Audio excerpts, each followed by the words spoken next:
Hey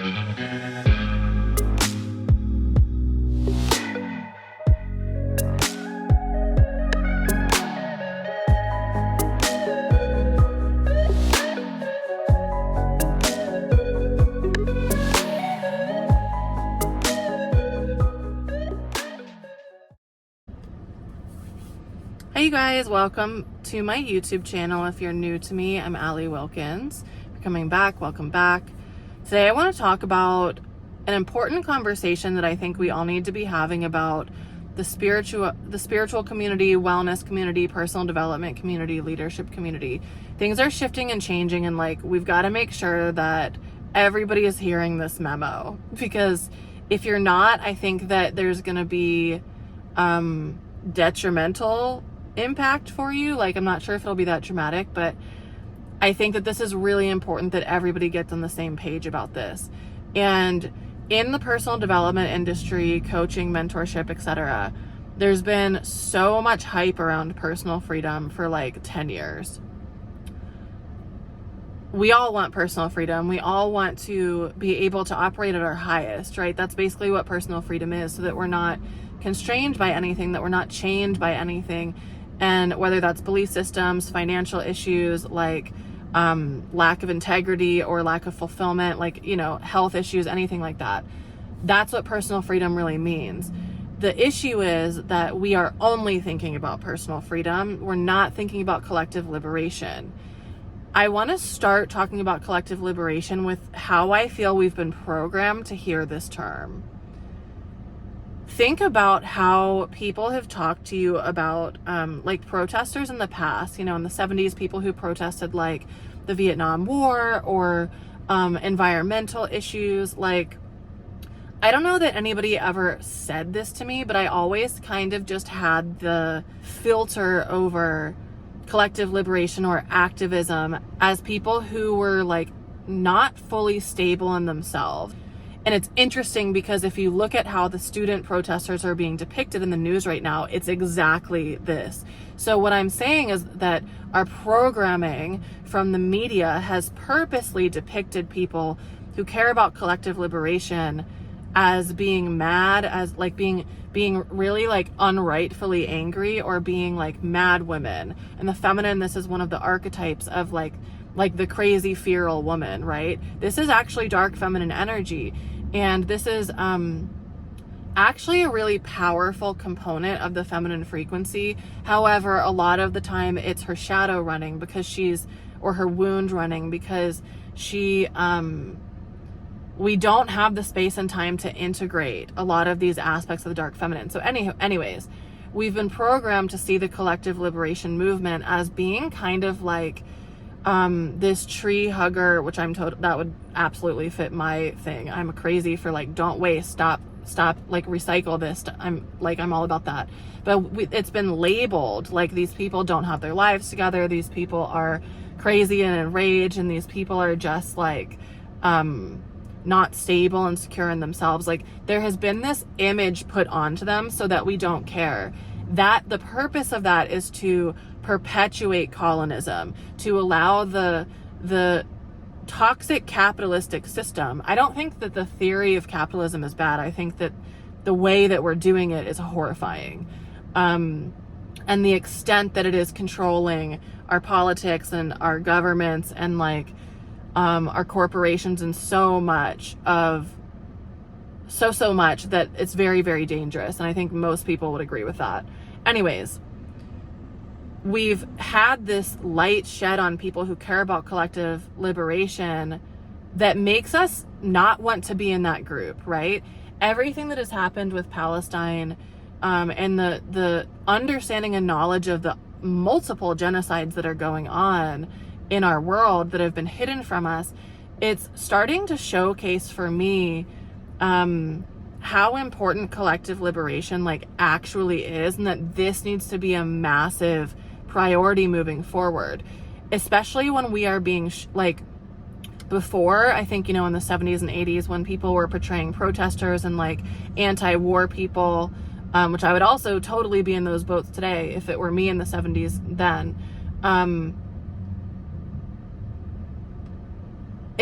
it wasn't put in our faces back then. It's a problem if we can see children being bombed, if we can see, all these people in the Congo being displaced and killed and hurt, so that we can have the technology for our phones. Like, our phones are not more important than human life, And what I want to bring forward is that we need to balance the conversation of collective liberation and personal freedom. And I think that it is important that we balance them, because if we are all for collective liberation without taking care of ourselves also, meaning that if you think about like a seesaw, that we can balance both of them so that we are taken care of, but we're also addressing our time, attention, and energy towards other people who desperately need us, and that we are actually a big reason why they're in those positions. Our consumption habits are going along with the capitalistic system that is endangering other humans. Like, we need to be putting humans before our consumption. Like, that's ridiculous, right? And I'm seeing this shift in the personal development industry where we have to get on board with this. Like, I just want to talk about kind of like the larger view of the Palestinian conversation, like the genocide conversation, more of like what has arisen from this. So for me, it's astonishing that any personal development leader, coach, mentor, healer, anyone who is in the wellness industry would not be talking about it. I got so much shit when I started talking about it from people I never would have expected to give me shit. Just like, be quiet, don't talk about it, this isn't for you to speak on, you don't have enough knowledge about this, blah, blah, blah. This isn't your lane, etc. When we look at the broader perspective of that, it's like, now, today, actually, the ICJ announced Netanyahu as a war criminal, which is like, hello, a lot of us have been saying this from day one. Well, meaning like October, when a lot of us started to learn about the 75-year oppression of Palestinians. Anyways, when we look at in the future, if you are not someone who is standing for collective liberation publicly, like, that looks bad for your brand. Like, even if we're just going to make this surface level and about you individually and about your money, like, I personally, and I think more and more and more and more people are going to be getting on this boat. Like, now it feels like the boat has grown in the last month, especially with the student protests, but it's gonna get bigger and bigger. So it's like, if you don't jump on this boat, no matter what your reasoning is, like, I hope that it's genuinely because you don't want other people to be living in tents so you can have a fucking iPhone, so that you can have your new MacBook and that you get a new Apple product every time it comes out. Like, I hope it's not for that reason. But I hope that it's for the reason that you actually are caring about humanity and don't want to see these people in this position and feel that it's part of your responsibility as a person with privilege, meaning you have a roof to sit under, meaning you have food, that you're not going to starve, meaning that you have a door you can lock, meaning that you have running water somewhere, right? You're not in a near death situation every single day. That has to become a part of our brand. That has to become a part of what we care about. And if it doesn't, if your business, even if you don't have a business, just in terms of what you care about, if it doesn't start to include that, like, it's gonna look really bad for you in the future. It's gonna look like very self-centered, very self-absorbed. We need to actually care about this. This needs to become a part of our daily concern. It's very, very worrisome for me when I can see people actually shut out, and I'm seeing this all over the place, mostly with people who aren't online, that I'm interacting with in person, that aren't necessarily in my world, that aren't in the spiritual world, that aren't in the wellness sphere. The way that they are able to just block it out of their awareness is like giving colonialism. Like, it is giving colonizer consciousness, which is what I personally call it. Like, we can't uphold that shit anymore. Our generation, if you're my age, if you're a millennial, like, the generations above us were like, don't talk about politics. Don't talk about this. It's impolite. People don't know how to have civilized conversations. Well, maybe we should learn how to.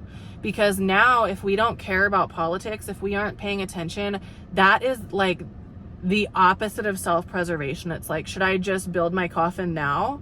Because if you don't care about politics, all of the elements of politics are impacting us personally, whether it's about abortion, whether it's about transgender rights, whether it's about like gay rights, whether it's about clean water, whether it's about spraying shit in the sky, whether it's about the rainforest, whether it's about environmental law, whether it's about corporate law, you know, like whether it's about if we're willing to pay for genocides, you know, like we have to get involved in politics. That ruling system of like, just maintain appearances at all costs, just make sure that you're not offending anybody.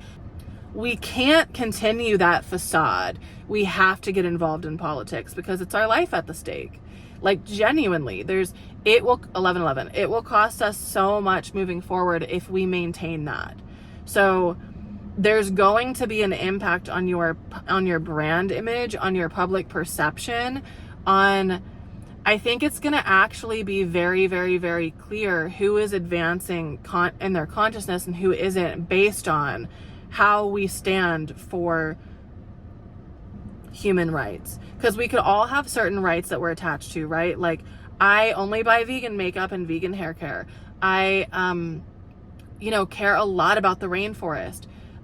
But those things, that's one thing, but like, this is our fellow human. Like, we can't see other people suffering in this capacity and just not say anything about it. You know, we can all support in different ways, whether it's financially, whether it's gathering groups together, whether it's protesting, or whether it's speaking or teaching about this.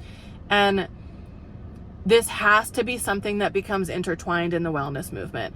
If someone has personal freedom in their bio at this point, it's giving an ick. Like, it's if it's not accompanied with collective liberation, like, it is outdated. And I think that we need to really understand that the people we can trust moving forward in our personal expansion, in our spiritual development, have to be grounded on the earth. A lot of people who are in the spiritual world are really fucking airy-fairy.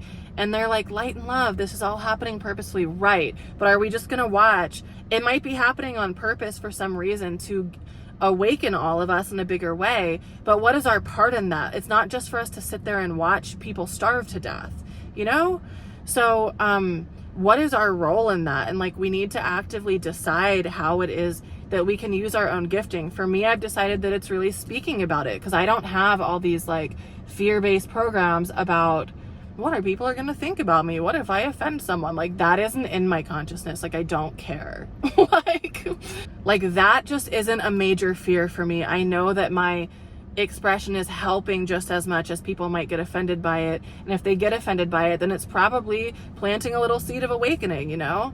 Or you can unfollow me, like, who cares? So that's the way that I can share about this. What is the way that you want to be involved in collective liberation? Whichever group you choose, wherever it is in the world that you choose to put your focus on, how is it that you can infuse that into your brand? Or into your public persona even. And I'm not saying that you wear a mask of like being an activist. I'm just saying that if we don't start to care about this and make it known, it is showing our lack of consciousness. It is showing our separation from, like, separating ourselves from other people on the planet, thinking that we're not responsible, and we are. If your tax dollars are connected to it, you are directly responsible, you know? And even if not, like, just witnessing it, like witnessing atrocity, witnessing injustice, like, question to contemplate for each of us, like, what is our role in that? And everyone will have differing opinions. I just am a person that takes a lot of responsibility. And like, for my own consciousness, I couldn't sleep at night if I was being silent about this sort of thing, you know? That's just me.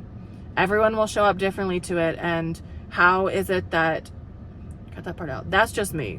So this is just like a PSA that we have to incorporate personal freedom and collective liberation hand in hand. Because also one of the things that I teach about all of these all the faces of the feminine and full spectrum feminine, and also in the realm of the dark feminine.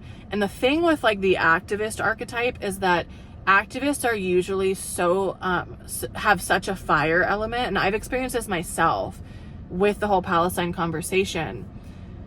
It is so easy to burn out in that energy, and then like you're not taking care of yourself to such an extent that you burn out and get sick all the time. And that's also part of the reason that other people are like, look, these people don't even have their lives together. Like, these aren't people we should trust. These aren't people we should be looking to for advice, right? We have to be well balanced in our activism. It's not that we are obliterating our self-care or obliterating our care for others and for the world. It's that we can balance both. And I think that is something that we haven't necessarily seen really in our world. And so that's the task for us moving forward. How is it that we honor what we need while also honoring the atrocities that we are seeing and our responsibility to correct it? So that's today's message. Share it if you enjoyed it. Also, if you want to learn more about this, I'm doing a sale this week only on the Realm of the Dark Feminine, which is a self-study course I did that teaches the 5 faces of the Dark Feminine. It teaches the wounds of the Dark Feminine, and it is a really powerful way to start activating this frequency within you to learn how to hold the embodiment of the Dark Feminine in a mature way. This is one of my passions, teaching about this. And I'm offering it at a sale this week, 33% off, because I think it's so needed. I usually just launch this in the fall as a live group experience. So if you want to grab that, send it to a friend, you can do it together. It's only $222, so it's like a phenomenal deal for everything that you receive, for everything that you're going to learn and get from this. It's just potent. So I hope you enjoy it. The link will be in the comments below if you want to experience that. And you can use the coupon code FREEPALESTINE in all caps. Anyway, you'll see all that on the website. All right, that's today's message. Share it if you enjoyed it. Comment below if you enjoyed it. Let me know any other thoughts you have, takeaways, shares. I love hearing from you guys and what you think about this. This is just my personal opinion as an oracle and priestess and leader. But I also love to hear your additional thoughts, because you always bring beautiful new things in. And if you want more real, honest, transparent conversations about the feminine, it's 144 here, make sure to subscribe to my channel. I teach about the ancient feminine. I am a seer. I am an author. I work in the Akashic Records, and I'm a mentor. And I teach specifically about the ancient feminine. So you can find more about me on my website, alliewilkins.com. Thank you guys so much for watching. I will see you on the